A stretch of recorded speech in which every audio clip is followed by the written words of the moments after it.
setor aéreo tem sido, se não foi o mais afetado, é dos mais afetados. Basta ver o número de voos que tínhamos e o que temos hoje. A queda da receita e uma situação dramática de todo o segmento econômico aeroviário. Se não for uma ação efetiva por parte do poder público, inclusive como no caso da Itália, recomprando a Alitalia, Portugal reestatizando parte da TAP, injeção de recursos expressivos de países, inclusive os Estados Unidos, que é o país mais de economia liberal do mundo, com seu programa CASES, apoiando vigorosamente a manutenção das linhas aéreas, das empresas, tudo isso nós teríamos um colapso. E o Brasil não pode ser diferente. Então o poder público também tem de assumir e tem feito isso na medida das possibilidades para dar suporte ao pós-pandemia, para nós não termos aqui a destruição do segmento aéreo do Brasil, porque isso é estratégico para a nação.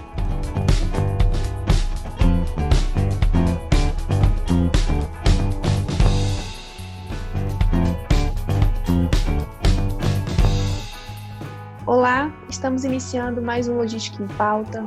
Hoje nosso assunto é o cenário, perspectivas e medidas em andamento para o setor aeroportuário. Estamos aqui com o senador Antônio Anastasia, nosso vice-presidente da Câmara Temática Aeroportuária da FANHOGE, secretário nacional de Aviação Civil, Dr. Rony Glanzmann, e o especialista Dr. Marcelo Felipes, que é também diretor da Câmara Interamericana de Transportes e senior fellow do GFCC Estados Unidos. Vamos começar. Senador, quais medidas legislativas estão em andamento, estão sendo tomadas para amenizar essa crise? Bom dia, Amanda. Eu primeiro queria agradecer a oportunidade e o convite que me fizeram para participar dessa reunião muito importante. Quero fazer uma saudação especial ao secretário Rony, secretário nacional de Aviação Civil, cumprimentá-lo pelo trabalho muito elogiado no Congresso Nacional. Ele é um profissional com uma trajetória reconhecida, tem feito um belíssimo trabalho, quero aqui registrar publicamente nosso elogio e da mesma forma cumprimentar o Dr. Marcelo Felipes, que é um grande especialista na área, um conhecedor profundo pela experiência que tem também e do qual nós todos somos alunos. Então eu agradeço a todos e respondendo à sua indagação, estimada Amanda, eu queria dizer o seguinte: lamentavelmente nós estamos enfrentando algo que era impensável. Se alguém há 6 meses atrás dissesse que nós estaríamos hoje nessa situação, pessoas teriam internado até considerada insana.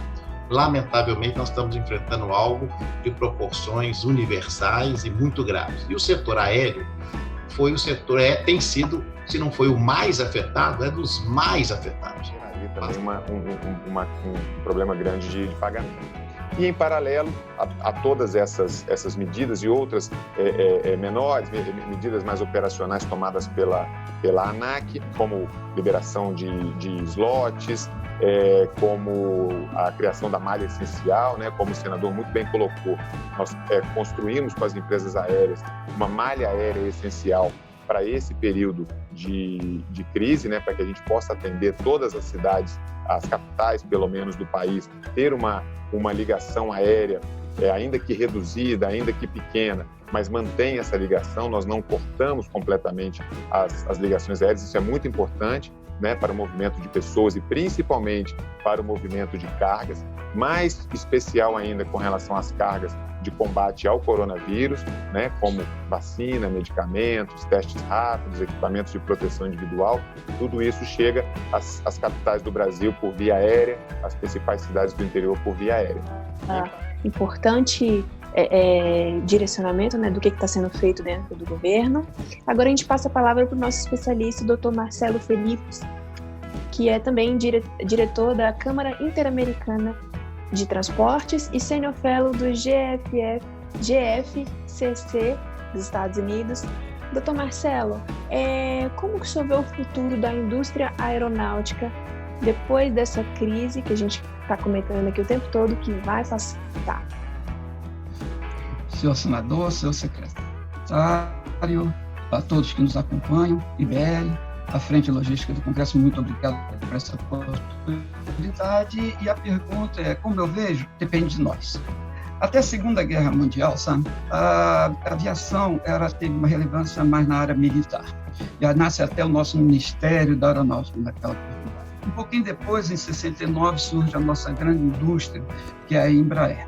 Então, o que acontece? Aquela logística que servia de apoio até então, ela tinha uma base de estratégia muito forte, não só de doutrinas de logística militares, mas depois dos anos 80, com toda essa tecnologia, ela passou a se tornar uma torre de Babel.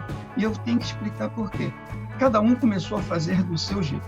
Até o Balanced Scorecard, o BSC, tem origem nessa metodologia logística. Entre os anos de 2004 a 2019, o setor aéreo ele teve uma taxa de crescimento anual de 7,53%. Uma recente estatística que eu vi projeta-se que entre 2020 e 2040 a ter uma taxa de 3%. Se for assim, a indústria aeronáutica morre. Motivo pelo qual existe dentro da doutrina logística algo chamado VUCA. Isso eu aprendi quando fiz meu curso avançado nos Estados Unidos, em 1988 e 1989. Seria VICA em português. Então, a volatilidade, a incerteza, a complexidade e a ambiguidade. Então, hoje, quando nós falamos de VUCA, queremos dizer assim, o mundo agora será VUCA.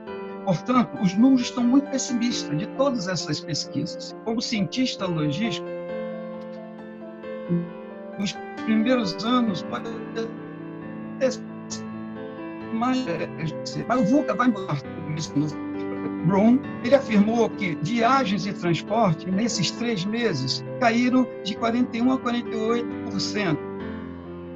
Em 3 meses. Mas, por outro lado, a Amazon, ela teve, nesse mesmo período, um faturamento de 24 bilhões de dólares. E, portanto, o que nós abandonamos em termos de doutrina logística e até mesmo de metodologia, não nos faz enxergar como um todo, né? E a disciplina por essas doutrinas, agora é o momento de ação. Porque o PIB mundial, ele vai cair sim. Mas, quando a gente entra dentro do espectro da Organização Mundial de Comércio, 2023 já tem uma grande tendência de recuperação. E essa curva de passageiros normalmente acompanha a curva do PIB, eu estou falando do PIB mundial, né? Então, eu estimo uma tendência crescente a partir de 2023. Mas o Brasil é diferente, o Brasil é maior que tudo isso. Veja bem, o nosso MINFRA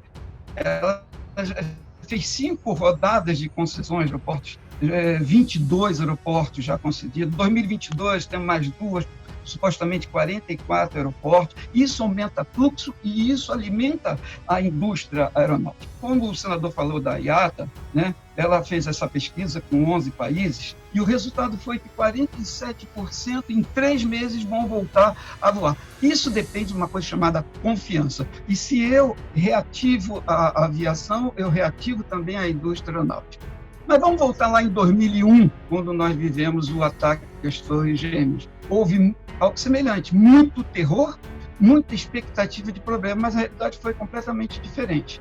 E o Brasil é diferente. O Brasil, nós estamos falando muito de aviação nacional e internacional. O Brasil tem aviação sub-regional, o Brasil tem aviação regional, e que alimenta fluxo, é o que dá capilaridade. Então, em ciência, fatos anômalos não servem para tendências em situações de rotina, ou seja, em vida de normalidade. Então, numa projeção de recuperação econômica dos dados atuais, se eu pegar esses meses de março, abril, maio, ou seja lá for, eles não vão ter acurácia. Então, há que esperar sim, mas é um esperar agindo desde já. Porque o caso agora emblemático, né, eu estou falando de indústria aeronáutica, da Embraer e Boeing, já nada me surpreende. O caso da aeronave 737 MAX, 800 MAX, já vinha mostrando que a Boeing poderia romper. Então, era, na verdade, uma briga de grandes indústrias aeronáuticas, as 2 maiores, a Boeing e a Airbus. E em 2017, a Airbus com Chain Management, eu estou falando de blockchain, que até 2015 isso não era possível. E hoje a logística tem que trabalhar em cima de blockchain. Muito bem. Então, o cenário atual do setor ele está em condições muito irreais, mas há ferramentas para mudar. E não só ferramentas. Como diz aí, o nosso parlamento foi o primeiro do mundo. Olha, e o mundo viu o nosso parlamento São talentos humanos fazendo virtualidade. Mas nós temos um cluster aeronáutico em São José dos Campos, que é um verdadeiro silício da aviação. Nós temos uma ABIND, que é a Associação Brasileira de Indústria de Materiais de Defesa e Segurança, como porta de material aeronáutico e defesa, sobretudo para a aviação. Nós temos projetos de pontas inovadoras reconhecidos mundialmente, até pela NASA, que é o dirigível para a Amazônia, da empresa Airship do Brasil, que hoje está em análise no Conselho da Amazônia, da Vice-Presidência da República e do MCT. Nós temos um extraordinário movimento na Confederação Nacional das Indústrias, que é a Mobilização Empresarial pela Inovação, a MEI. Nós temos uma Apex, que é um catalisador espetacular, sem igual para exportação, e muitos etc. E, principalmente, estratégias para companhias aéreas dentro de um contexto sinérgico, com muita integração de atores, como disse o senador, atores, mas da cadeia aeronáutica, e não somente das companhias aéreas, como disse também o secretário, desde que a gente retome esta doutrina, que foi secular, ela foi abandonada, se perdeu, mas que tenhamos nova metodologia, baseada em cadeias, em blocos. Bom, então, assim é que eu vejo a indústria aeronáutica. Nós temos total talento e não tenho o mesmo pensamento de que nós vamos cair numa derrocada, não, porque o Brasil é muito maior que isso, alimentando o que nós temos, né, das nossas oportunidades e fortalezas, vamos seguramente enfrentar essas ameaças. Certo, doutor Marcelo, obrigada pela contribuição. A gente tem aí um ponto, então, doutor Marcelo Felipe também. Eu acho que a gente vai ter uma outra oportunidade de debater ainda esse assunto, né? Esperamos que no cenário um pouco melhor. Mas a gente encerra por aqui a nossa entrevista do Logística em Pauta. Muito obrigada a todos.